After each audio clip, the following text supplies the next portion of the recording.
America की यकीनी तबाही का वक्त आ चुका है। ये बात किसने कही और किस तरह कही गई? आज से 650 बरस पहले हजरत शाह नईमत उल्लाह वली करमानी कश्मीरी ने नाकाबिले यकीन पेशगोइयाँ की थीं, जो आज तक हरफ बहरफ दुरुस्त साबित होती आ रही हैं। खुशकिस्मती ये है कि हमें ये नादिर पेशगोइयाँ एक मोतबर वेबसाइट पर मिली, जिनकी मदद से हम कुलूब को गरमा देने वाला एक बेहतरीन तज़िया करने में कामयाब रहे हैं। ये तहरीर अदनान खान की है, जिन्होंने हम सब पर ये तहरीर वाज़े की। उनका ये कहना है कि बुजुर्गों की पेशगोइयों पर कान धरने वाला हर जी शऊर शख्स इस वक्त दुनिया की वाहिद सुपर पावर अमेरिका को खूब गौर से देख रहा है। आज से 650 बरस पहले हजरत शाह नईमत उल्लाह वली करमानी कश्मीरी ने नाकाबिले यकीन पेशगोइयाँ की थीं और ये हरफ बहरफ दुरुस्त साबित होती आ रही हैं। शाह साहब ने कई सौ बरस बाद पैदा होने वाले खानदान मुगलिया के बादशाहों के नाम तक बता दिए थे। उनके दीवान में सिख कौम और बाबा नानक का जिक्र भी मिलता है। उन्होंने अंग्रेजों के हिंदुस्तान पर कब्जे की पेशगोई कर दी, पहली और दूसरी जंग अजीम का जिक्र किया और फिर क़याम पाकिस्तान और सकूते ढाका का जिक्र कुछ यूं किया। फरमाया, दो हिस्सों हिंद गर्दद, खून आदम शुद रवां, शोरशो फितना फजू अजगुमा पैदा शिवद। जब हिंदुस्तान दो हिस्सों में तकसीम हो जाएगा, इंसानों का खून बेदरेग जारी होगा, शोरशो फितना इंसानी सोच से बैद होगा। आगे भी इसी तरह फारसी है, लेकिन उसका तर्जुमा बयान किया जाता है कि मुसलमान अपने असलाफ के इलाके पंजाब, सिंध, सरहद और बलोचिस्तान में पनाह हासिल कर लेंगे। इस रंज और मुसीबत के बाद उनमें बख्त आवरी जाहिर होगी। अगले शेर में कहते हैं कि इस्लाम का नारा 23 साल यानी 1947 से 1970 तक बुलंद रहेगा। उसके बाद एक बार फिर उन पर एक कहर जाहिर होगा। उसके बाद वो अक्टूबर 2005 के क़यामत के ज़ल्ज़ले के बारे में बताते हैं। फरमाया कि क़यामत के ज़ल्ज़लों की मिसल एक ज़ल्ज़ला आएगा और वो ज़ल्ज़ला हिंदुस्तान और सिंध में कहर बनकर नमूदार होगा। अब यहाँ पर जो 23 साल की निशानदेही की कि इस्लाम का नारा 23 साल यानी 1947 था 1970 तक बुलंद रहेगा, उसके बाद दूसरी बार उन पर एक कहर जाहिर होगा। इससे मुराद सकूते ढाका है। और अक्टूबर 2005 के क़यामत के ज़ल्ज़ले के बारे में जो उन्होंने निशानदेही की, वो सभी जानते हैं कि 8 अक्टूबर 2005 को जो क़यामत खेज़ ज़ल्ज़ला आया था, उसने किस हद तक तबाहकारी की थी। फिर तीसरी जंग अजीम छिड़ जाएगी, जिसके नतीजे में एक अलिफ को रे तबाह कर देगा। अब अलिफ और रे की बात की जाए तो अपनी गुज़िश्ता पेशगोइयों में शाह साहब रूस को रे और अमरीका और इंग्लिस्तान को अलिफ कहते रहे हैं। फारसी में फिर रकम तराज हैं, कहते हैं, चू हिंद हम बमगरिब, किस्मत खराब गर्दद, तजदीद याब गर्दद जंग था नो बताना। हिंदुस्तान की तरह मगरब यानी यूरोप की तकदीर भी खराब हो जाएगी, तीसरी जंग अजीम शुरू हो जाएगी। फिर फरमाया, दो अलिफ यानी इंग्लिस्तान और अमरीका, जो मैं पहले बयान कर चुका हूँ, इनमें से एक अलिफ तबाह हो जाएगा, रे अलिफ पर हमला कर देगा। अलिफ इतना तबाह होगा कि उसका एक नुक्ता भी बाकी न रहेगा, सिवाय ये कि उसका नाम और तज़किरा तारीख की किताबों में बाकी रह जाएगा।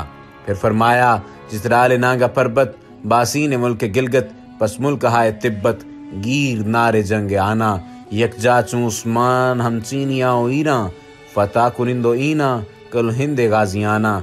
चित्राल नागा पर्बत, चीन के साथ गिलगित का इलाका मिलकर तिब्बत का इलाका मैदान जंग बनेगा। तुर्की, चीन और ईरान वाले बाहम यकजा हो जाएंगे। ये सब तमाम हिंदुस्तान को गाजियाना तौर पर फतह कर लेंगे।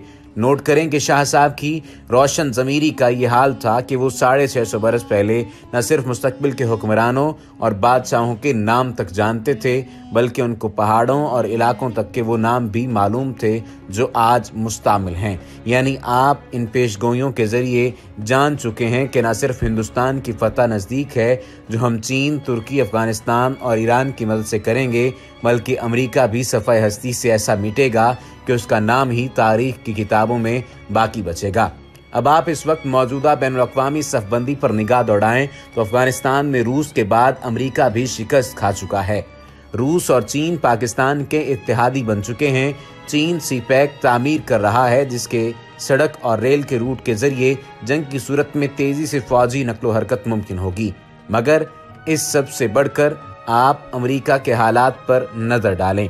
अमेरिका पर पहले ट्रंप हुक्मरान बना, यानी उसकी आधी तबाही हो गई। उधर नस्ली हंगामे फूट पड़े, उधर के लिबरल दब गए और फिर कल वहां मुकम्मल सूरज ग्रहण ही लग गया। सूरज ग्रहण को ज़माना कदीम से ही हर जी शऊर और मंतकी अंदाज़ फिक्र रखने वाला शख्स शदीद नहूसत और तबाही की अलामत समझता है। क्या आपने नोट किया है कि इस ग्रहण के फौरन बाद ट्रंप ने एटमी ताकत पाकिस्तान को धमकियां दी हैं और भारत की तबाही का सामान करते हुए इसको अफगानिस्तान में बड़ा रोल दे रहा है, यानी अपनी तबाही का आखिरी सामान भी कर लिया और हिंदुस्तान की भी। दूसरी तरफ आपने ये भी नोट किया होगा कि पाकिस्तान में सूरज ग्रहण नहीं हुआ क्योंकि खुदा ने ऐसी रहमत की कि जिस वक्त सूरज ग्रहण होना था उस वक्त पाकिस्तान में रात का वक्त था और यूं पाकिस्तान इस नहूसत से बच गया जिसने अमेरिका को अपनी लपेट में ले लिया था।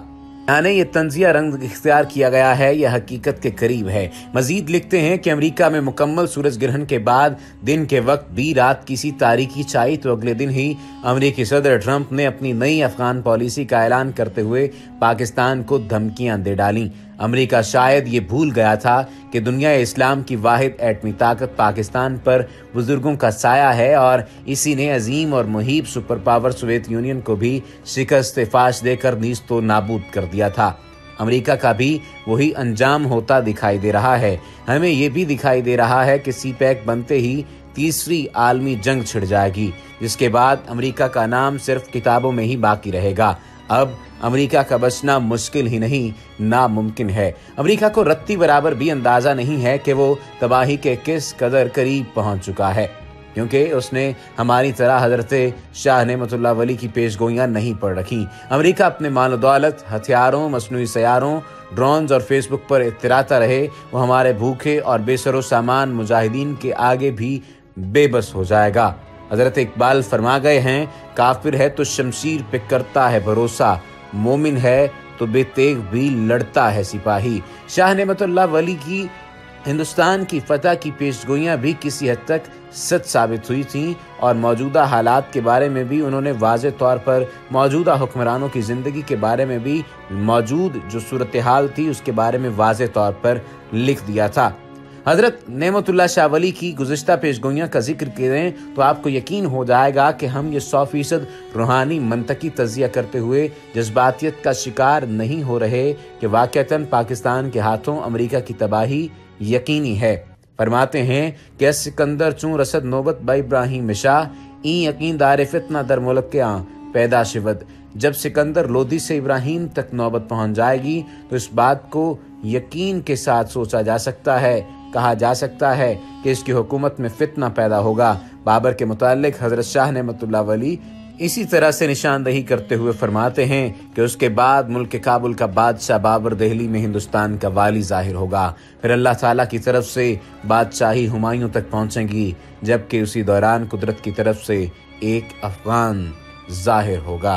अब अफगान कौन था? अफगान का नाम शेर खान। और फिर हुमायूं बादशाह को हादसा पेश आ जाएगा क्योंकि शेर शाह सूरी नाम का एक शख्स दुनिया में जाहिर होगा। इसी तरह हुमायूं बादशाह हिंदुस्तान पर कब्जा कर लेगा और अकबर मुल्क का बादशाह बन जाएगा। किस्सा मुख्तसर ऐसी तफसीली पेशगोइयां नाम ले लेकर जहांगीर, शाहजहां, औरंगजेब वगैरह के बारे में की गई हैं और सिकमत की पैदाइश और उरूज का भी जिक्र किया गया है। सिकमत की पैदाइश का जिक्र करते हुए कहते हैं कि सिख कौम मुसलमानों पर बहुत जुल्म व सितम करेगी। ये जुल्म बिदत 40 साल तक इसमें जाहिर होता रहेगा। और फिर फरंगियों के बरसगीर में इक़्तिदार का उस वक्त बताया जाता है जब मुल्क इंग्लिस्तान एक कमज़ोर सा गरीब जजीरा था और उसके उरूज में अभी भी कई सदियाँ बाकी थीं। फरमाया कि उसके बाद ईसाई तमाम मुल्क हिंदुस्तान पर कब्जा कर लेंगे। 100 साल तक इनका हुक्म हिंदुस्तान पर चलता रहेगा। आसमान जंगे जीम में ईसाइयों को मुब्तला कर देगा और इनके लिए तबाही और बर्बादी का निशान जाहिर होगा। अब जंगे जीम से मुराद जर्मन की जंग है, यानी जो जंग अजीम अव्वल और जंग अजीम दोम का जो मामला है उसकी जानिब निशानदही की गई है। फिर फरमाया कि अगरचे अहले बरतानिया जर्मनों पर फतह पा लेंगे लेकिन जंग की तबाहकारियों से उनके निज़ाम हुक्म में बहुत ज़्यादा कमज़ोरी पैदा हो जाएगी। फिर अंग्रेज़ों के फितने का बीज बोकर हिंदुस्तान छोड़ने का जिक्र होता है। अगरचे अंग्रेज़ हिंदुस्तान को खुद ही छोड़ जाएंगे लेकिन वो अपने मकरूफन से लोगों में एक जानलेवा झगड़ा छोड़ जाएंगे। पाकिस्तान के क़याम उरूज और सुकूत ढाका का जिक्र होता है कि जब हिंदुस्तान दो हिस्सों में तकसीम हो जाएगा, इंसानों का खून बेदरेक जारी होगा, शुरश व फितना इंसानी सोच से बैद होगा और मुसलमान अपने असलाफ के इलाके पंजाब, सिंध, सरहद, बलोचिस्तान में पनाह हासिल कर लेंगे। इस रंज और मुसीबत के बाद उनमें बख्तावरी जाहिर होगी। इमरान खान ने चाहे इस तहरीर में जिस तरह का भी जिक्र किया है, लेकिन एक बात तो वाज़े तौर पर नज़र आती है कि अमेरिका की तबाही का जिक्र बार बार किया जाता रहा है और ये मालूम होता रहा है कि अब चाहे मामला अफ़गानिस्तान का हो या इराक का हो, जहाँ पर भी अमेरिका ने जंग शुरू की है वहाँ पर उससे अपने मुंह की खाना पड़ी और उसने पूरी दुनिया में अपने लिए मुश्किलात पैदा कर रखी हैं। वमा अलैना इल्लल बलागुल मुबीन।